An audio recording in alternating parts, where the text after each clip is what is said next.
Hello everyone and welcome to another high-elo game of Age of Empires. Today we continue our exploration of the new civilizations, their strengths, their weaknesses, and all the donkey sounds you can want as running, playing as the Armenians in red gets ready to take on DauT, playing as the Georgians in blue.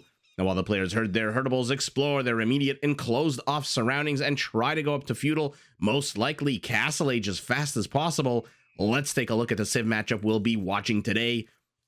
The Armenians, an infantry civilization through and through. To start with, all Armenian infantry come with extra line of sight and are available an age earlier once you hit Feudal, which means they do have access to long swordsmen and pikemen in Feudal Age, and two-handed swordsmen, champions, and halberdiers in Castle Age. Now, these same infantry units, except for the spearman line that I mentioned, can be upgraded to get a big boost to their HP, and their unique unit, the first unique unit I should say, is the Warrior Priest. This is a unit that blurs the line between Man of War and Man of the Cloth, being an infantry unit that can actually heal friendly units and gather relics. Now, to support their slower moving bipedal army on the battlefield, the Armenians can field a second unique unit, the Composite Bowman, a foot archer whose attack actually ignores the armor of all land units except for siege. Building a mule card here. Where does the donkey come from when you are constructing a mule card? Look, it just pops up out of nowhere. There you go. Now, in order to help the Armenians get their military industrial complex up and running as soon as possible, ASAP, their first fortified church does give them a free relic. Their mule carts are 25% cheaper, and their mule cart technologies are 25% more effective, which means more productive Armenian miners and lumberjacks. Now, pivoting to the north, we've got DauT as the Georgians, a cavalry-centric civilization with some pretty powerful economic features. To start with, all Georgian mounted units automatically regenerate HP, similar to a Viking Berserker, and can be upgraded to take 15% less population space, which helps with their unique unit, the Manaspa. This is a tanky but overall somewhat fragile cavalry unit whose attack actually increases when there are other Manaspas or Nightline units in the near vicinity. Now, in addition, like the Tatars, it's very important for the Georgians to take the high ground, since all Georgian units and buildings do take 40% less bonus damage when they're fighting downhill compared to the usual 25. And like we saw in yesterday's game, we are on arena, so elevation. Not really a factor in this matchup. Now, to help the Georgians build as big and powerful an economy so that they can build as big and powerful a military as possible, they do start the game with a free mule cart, as we saw. Their fortified churches increase the work rate of villagers by 10% nearby, and the economy can be much harder to raid because repairing buildings does cost 50% fewer resources, so pretty much half price. And their defensive structures can be upgraded to get a +2 attack boost, and their towers can be upgraded to deal pass-through damage. Now, these are the two civilizations. Like yesterday's game, we are on arena, which I don't mind because I hope / suspect / kind of want these two players to build two big old powerful armies in the later stages of the game, so we can see all the cool features of these two civilizations, as opposed to an open map like Arabia, for example, where, you know, there's a lot of feudal aggression.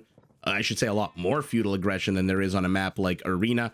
Although never ever discount when you're watching a player, especially one like DauT, who has, let's put it like this, has been known in the past to get quite aggressive as soon as he possibly can. So excited for this game, as I was excited for yesterday's game of Kasva and Dark. We all know how that game ended, and if you don't know how that game ended, you definitely should watch that video, because like I said, we are in the phase of exploring these two new civilizations and hoping to see how they're used, their strengths, their weaknesses, and like I said, all the donkey sounds that are fit to print. Although, again, a note to the developers, why, oh why did you give this mule a horse whinny sound? I'm clicking on it. Yeah, that it should be a ee-haw from the donkey. In any event, both players, 20 villagers apiece. Let's take a look at where their primary resources are. Good for running his gold, his stone, nice and secure. In arena, you really do not want your resources to be anywhere next to these walls. Otherwise, they are susceptible to ranged units from your opponent. I mean, this gold pile is in the forward position here, but not close at all to these walls. And there we go. This kind of answered my question from yesterday. Because the mule card is a 1 tile by 1 tile unit, although is it technically a unit? Because it doesn't count for population space. I'm going to call it a unit because I don't know whatever else to call it. a structure, I don't know what, a wagon. It is a 1x1 tile. I was wondering, can you build a palisade or a gate or a wall rather here or in the tile? Because graphically it does take up 3 tiles in terms of visual effects. And now we can see the villagers behind it. You can't see the outline of the villagers, which is interesting because a lot of times, you know, in this game, when they go behind structures, you can see a nice little outline so you know what exactly is behind what. In any event, both players going up to Feudal Age. 2 villagers ahead for our Georgian. Now Armenian will get there first by about a minute or so, which is a pretty damn good lead. Does have the gold already to go up to the next stage with no fewer than 4 gold miners. So running does not want to run out of gold. Will he just buy the food once he gets the market up? Because I don't know if he's going to have necessarily the food that's required to go up once this market completes, especially not with 2 villagers building it. But not exactly out of the realm of possibility that he can buy food. Our Georgian still 16 seconds away from hitting the next stage of his settlement's evolution. Yeah, he's sold his stone, he's buying food, and immediately clicks up to castle right as DauT clicks up to feudal. So he is going to have a significant time lead here, is our Armenian. And remember, in Castle Age, they get champions, they get halberdiers. How bonkers is that? I love those kinds of mechanics. For example, the Burgundians with cavaliers, the Bohemians with hand cannoneers. I apologize, my voice seems to be a bit raspy. I don't know if it comes through on the microphone or not, but listening to it on my Yeti, it's coming across pretty raspy, and I'm not sick or anything, so I'm a little bit concerned as to why the hell my voice sounds like I've just literally smoked a pack of Marlboros. But a minute behind still is our Georgian as he also clicks up to castle. Did he see these 2 villagers with the scout who survives by the skin of his horse teeth? Holy shit. But remember, Georgian cavalry regenerates HP. 2 HP should be 3 any second now. There it is. An absolute cool feature, especially on larger open maps where you take oh, look at this. Look at these villagers. Why are you walling yourselves in? There's nothing here. There's really nothing here. You know that he survived with 1 HP. Now it's 4. But on maps that are much larger, especially when the general strategy / meta, whatever you want to call it, when one of your units, especially a scout unit, is very injured and its HP is terrible, you kind of just send it around the map to scout. And in this case, the Georgians, an absolute fantastic feature, because by the time you send it out to scout, it regenerates HP. And oh, I'm the idiot. He wanted to build 2 fortified churches here, did our Armenian. Remember, they fire an arrow per relic. And then on top of that, you can garrison villagers into here. I like that the construction is still the same, the Ark of the Covenant being lowered, although we live in a universe where there are multiple Arks of the Covenant, I guess. But if he can get a relic into here, that'll add an arrow, a relic into here. Wow! By the way, look at where the relics have spawned in this map. Deletes the palisade, builds a house. Now we are in Castle Age, so his cavalry, the Georgians, where is that weakened scout? I want to point it out, the regenerative properties of the Georgian, I guess, spring water. Mountain water, pretty damn good. I remember my grandparents used to go to what was then Czechoslovakia, which is, I guess, now the Czech Republic. I guess carved up into Czech Republic and Slovakia. But anyway, they used to go to Czechoslovakia because of the waters. Karlovy Vary, Pishtany. There's a lot of really good mountain streams. And a lot of people believe in the restorative, regenerative properties of that water. I'm assuming Georgia and Armenia, 2 mountainous countries, must have the same kind of clear, delicious water. I remember when I lived in Norway for 6 months on an exchange program, man, that tap water was like drinking Coca-Cola. It was so clean and sweet. I miss those days in Norway. Don't tell the Viper, don't tell MBL, but yeah, Norway was pretty good. Actually, well, why would I say don't tell them? Tell them. Not that I think anyone here is going to tell anything to the Viper, but in any event, I'm going to stop the nostalgia. We are in Castle Age, which means that his cavalry regenerate at 10 HP per minute. Not exactly the fastest regeneration, but you know what? It's free. It's automatic. So why the hell not? You keep your units safe for about, 60 seconds, they get 10 more HP. You have 5, 6, 7, you have 15, 20 of them injured. In Imperial Age, they regenerate 15 HP, which is, let's say you have 20 cavalry units, does mean you regenerate 300 HP per minute, which is, in later stages of the game, pretty damn cool. And here we get to see the two-fisted warrior priest. I love his attack, that side swipe. He's got a dagger in one hand, he's got an axe in the other hand. I, by the way, can't wait to see the resting animation of some of these units. Remember, they technically count as monks, which means that these light cav have an attack bonus against them of +10. And wow, he manages to convert. Does our Armenian, one of these light cavalry units, but loses his entire monk population. Look at this. Look at the healing. Holy moly. Look at that beautiful golden Orthodox cross, I'm assuming. Someone in the comments let me know if I'm right or wrong. That looks like an Orthodox cross, right? In any event, whatever it is pretty damn cool as he now takes a third relic and actually a fourth relic. Is there a relic? Yeah, so there's a relic in here for our Georgian. We saw it last game. I mentioned it in a map with 5 relics, because the Georgians get a free one when they build their first fortified church. Sorry, they do boost the number of relics on the map to 6. And I questioned yesterday as I questioned today. I mean, what a cool animation. I questioned yesterday as I questioned today. What happens if that monastery / fortified church gets destroyed? Can your opponent take a 6th relic?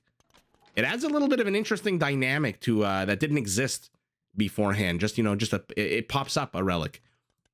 In any event, there's 1 relic left. I believe, I'm hoping / assuming, based on their Elos, that both players have seen and scouted this. No, DauT is not. And how sour is that? I always love pointing this out. It is literally in the tile immediately to the south of where his scouting was. And I mean, running, doing a fantastic job zoning out DauT's scouts / light cavalry units at the moment. Let's take a look at their bases. Backwards bases for our Armenian as he takes the stone, he takes the gold, he takes the wood. He's starting to go heavy on the food. Mule carts everywhere. What a fun unit. What an absolute fun unit. 2 town centers for our Georgian, who is only 1 villager down. Right as I say that, it goes down 3 villagers. Also down 6 army count. 2 to 8. So there's that heavy plow. Research in the mill. Remember, the Armenians, their mule cart techs. So let's take a, I'm kind of stumbling over myself. Let's take a step back. The mule cart, you can drop off lumber, you can drop off gold and stone, and you can drop off food that you've hunted. So boar, deer, javelina, elephants, stuff like that. You cannot drop off foraged food or farm food. So you still need a mill, even if you're playing Armenians. And the technologies are still researched in the mill. What's researched in the donkey cart are the lumberjack and miner technologies. And that's why I said in the beginning of the game, they're productive. So because it's 25% extra effect, it's like the Sicilian farm bonus, when you research the next farm upgrade, heavy plow, etc., crop rotation, whatever, it gives you basically a lot more than every other civilization. That's the same principle with the mule cart. I keep calling it a donkey cart. I think I'm going to keep calling it a donkey cart just because I like saying donkey cart. But in any event, that is the mule cart, which I believe can also be garrisoned inside the fortified church. If I'm not mistaken, it definitely can be garrisoned inside the town center. But that is neither here nor there. DauT are running, our Armenian, both still not improving, not increasing their army counts. Our Georgian is heading up to Imperial. What is he planning? What does he want to do? Not a single castle. 5 villagers on stone. 600 stone means we're going to get to see a castle. The question is where? DauT so far not being very DauTish, playing incredibly defensive. So he is going heavy on the cavalry now. He's adding light cav though. Oh, I really hope we get to see Manaspas. So the Manaspas pretty interesting dynamic where it's like a there it is. Okay, thank God. We get to see a castle out of DauT. What kind of game would it be if there's no DauT castle? Although, is this a DauT castle? I don't think so. It's kind of defensive. But the Manaspa, okay, counter castle, also defensively going up for our Armenian. Very interesting unit.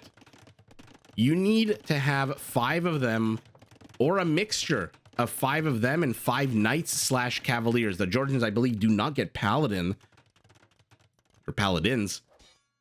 So you need 5 within a 15 tile radius of each other. And then they all get the Manaspas, not the Nightline units. They all get a +1 attack boost. Why did you relocate your relics so early? There's no aggression coming from your opponent. I mean, he's going to lose the relics. Not that it really matters. You basically got them 3 tiles away. And the warrior priests are out with their 2-fisted swords and axes. But that was a waste of monks. Unsupported. And he goes back. He suspects that maybe his opponent is trying to do something sneaky. And he sees. Now, these guys have a lot more HP than the monks. The monks should right now have 45. They have 95. But they can fight back. They do have weapons. And look at DauT. Just planted himself here. He is in Imperial. He's getting husbandry. Bloodlines, not husbandry, which means we are hopefully going to get to see some kind of cavalry out of him. So far, we're seeing light cav, which is a little disappointing. But is that maybe just for relics? Is that maybe because he thinks his opponent is going heavy on the warrior priest? And so he wants that juicy +10 attack bonus against monk units. Now, they do get hussars, the Georgians, so that jumps up to a +12 attack bonus against monks / monk units. And out comes the first Treb, completely undefended, except for a few light cavalry units. But defended against what? Our Armenian has no army here. He's building composite bowmen, though. And I mentioned it yesterday. It was the title of my thumbnail. How cool are these castles with the rocks, the mountains? Very Lord of the Rings, Helm's Deep. And I do apologize. That kind of seems culturally insensitive for me to say Lord of the Rings, Helm's Deep. But it's kind of what it looks like to me, so I got to go with it. But it is a very cool castle for both civilizations. They're different in small ways, but similar in the sense that they are both very mountainous and mountain graphic intensive. Ooh, he's going to lose control of a relic. Here come the composite bowmen. They should absolutely slay these light cav. What are their... Actually, I shouldn't say that. What are the upgrades? Only +2 right now. Yeah, they should be able to take care of these light cavalry units. Let's see them. Remember, they ignore armor, so every arrow destroys 6 HP. But look at how little damage they do because the attack is so weak. That's why I said yesterday, to me, after seeing yesterday's game, they kind of seem more like a supporting unit. I can't really imagine, like, you know, the Britons. You can imagine an army with 40 to 50 arbalests or longbowmen. I can't really imagine an army with 40 to 50 of these composite bowmen. Because even maxed out in an 8 attack, I mean, that's still just 8 damage. Which is still, you know, don't get me wrong, for an archer unit, pretty good. Especially against units like hussars with very tanky pierce armor.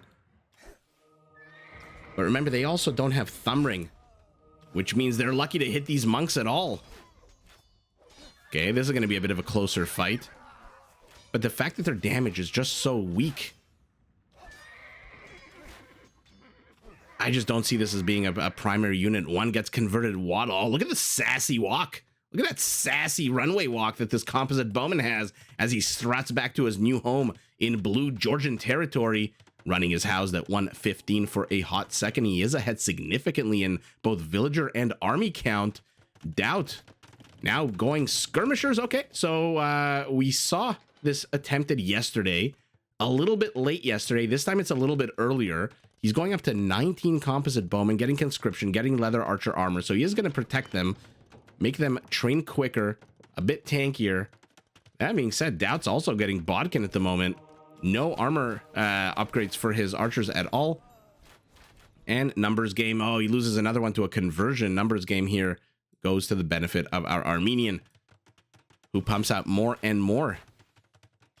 I mean, DauT's got to get some kind of heavy cavalry unit out. The armor doesn't matter, so it's basically a matter of HP and attack.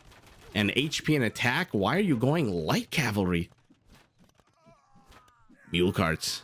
I always want to see at the end of a game how many mule carts the players built.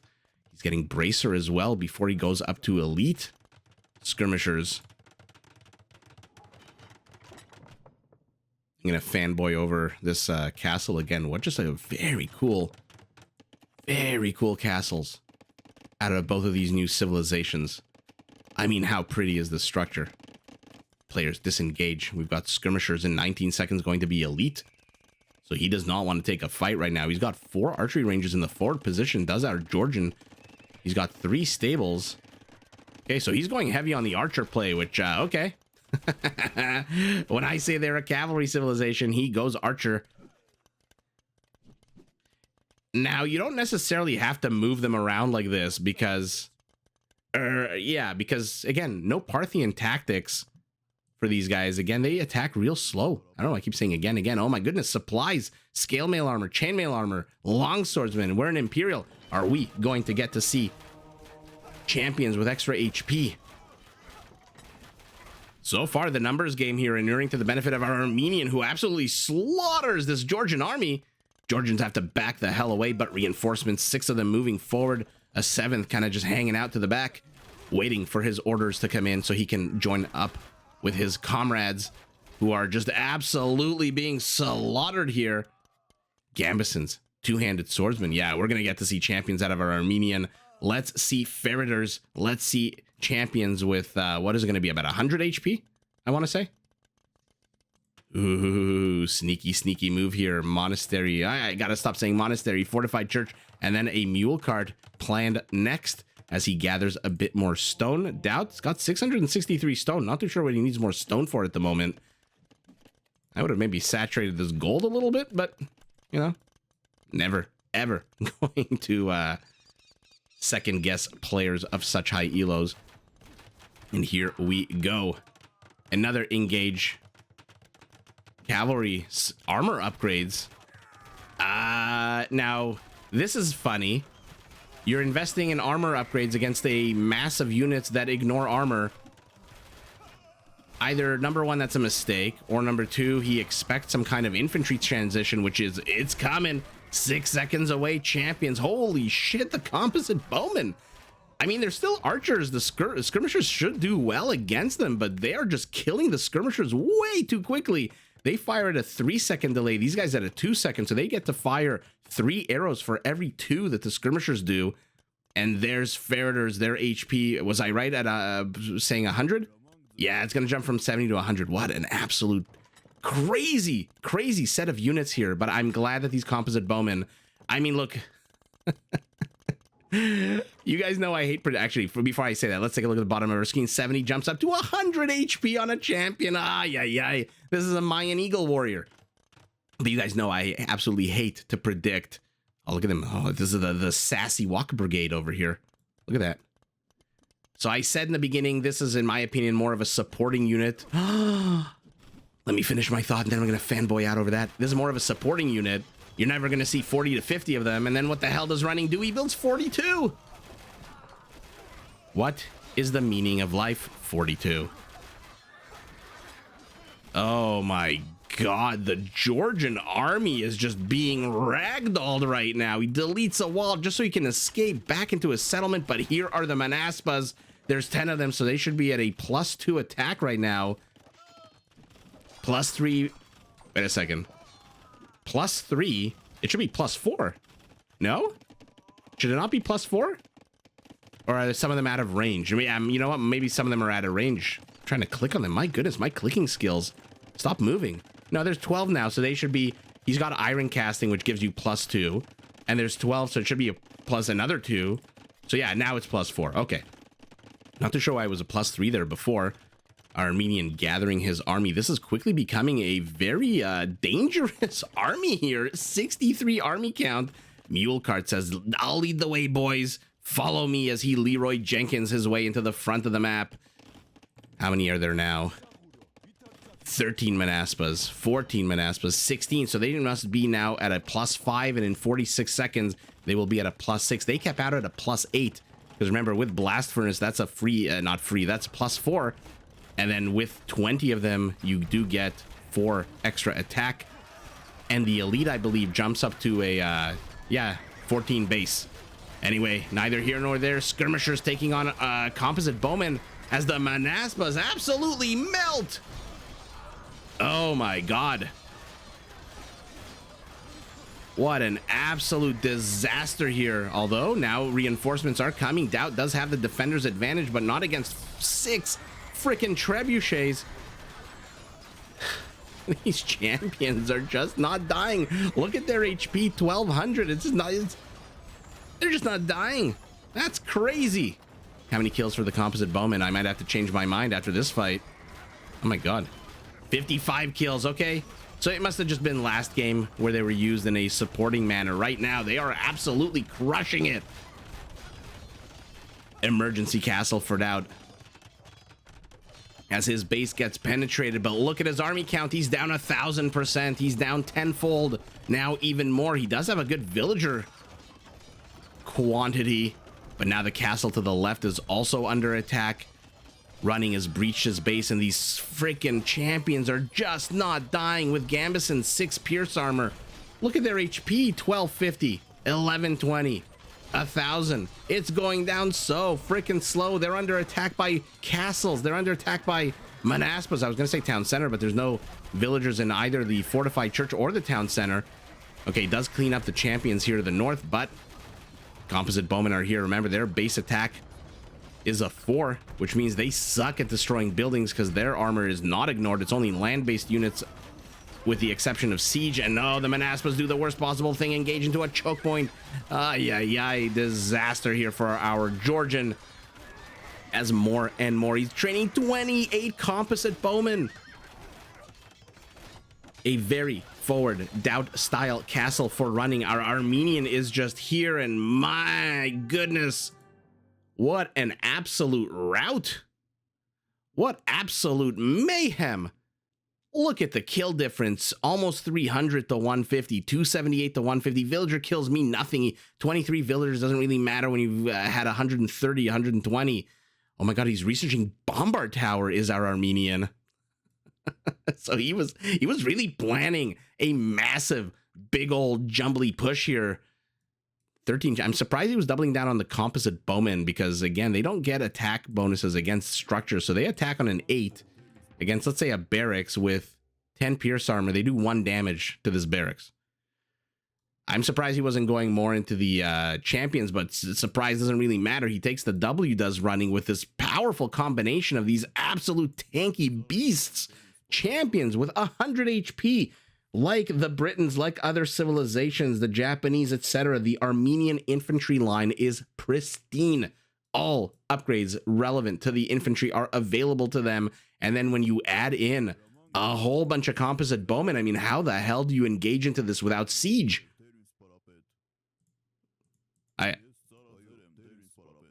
Oh, that's pretty cool. I always love hearing the different languages. Let's see how many been into this recently, seeing how many mule carts. A weird Age of Empires fetish. 7 Georgian mule carts, 7 Armenian mule carts.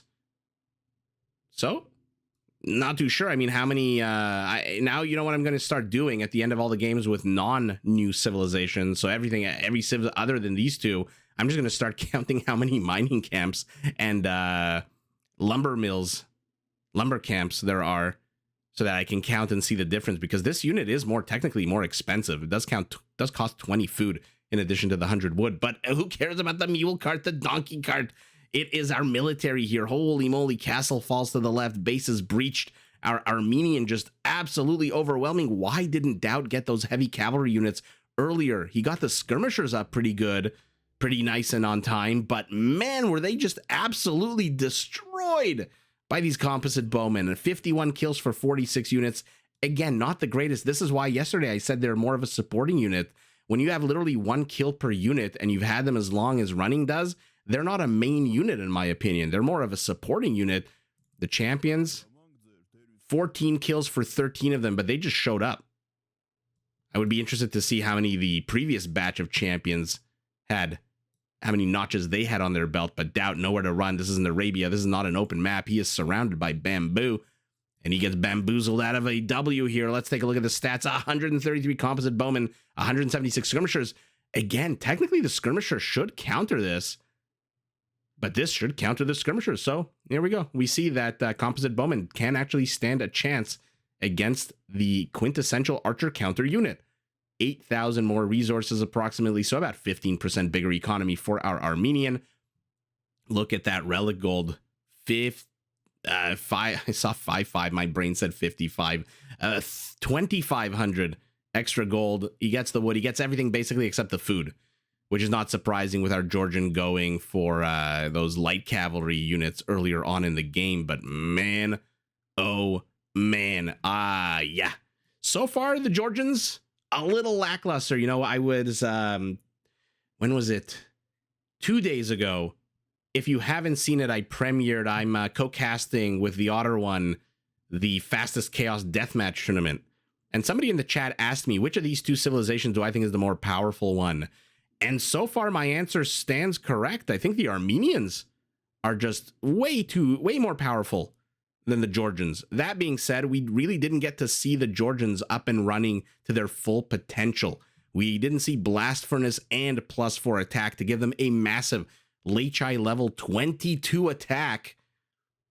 That being said, they do have more, they do have good armor, but composite bowmen ignore that armor. But again, they just deal 8 damage to a unit with triple-digit HP. But a lot yet to be seen. Very much looking forward to more videos analyzing these civilizations out of other content creators, Spirit of the Law and such, just to see how they stack up against more powerful combinations of units. But for now, the Georgians, a little bit, like I said, a little lackluster, even though he had this expansion here to the back. The stone was mined out, so he pivots and gets himself some bamboo.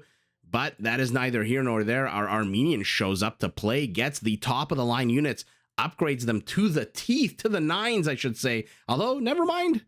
I take that back with an, actually, I'll say upgrade them to the max with an asterisk because they don't have iron casting or blast furnace.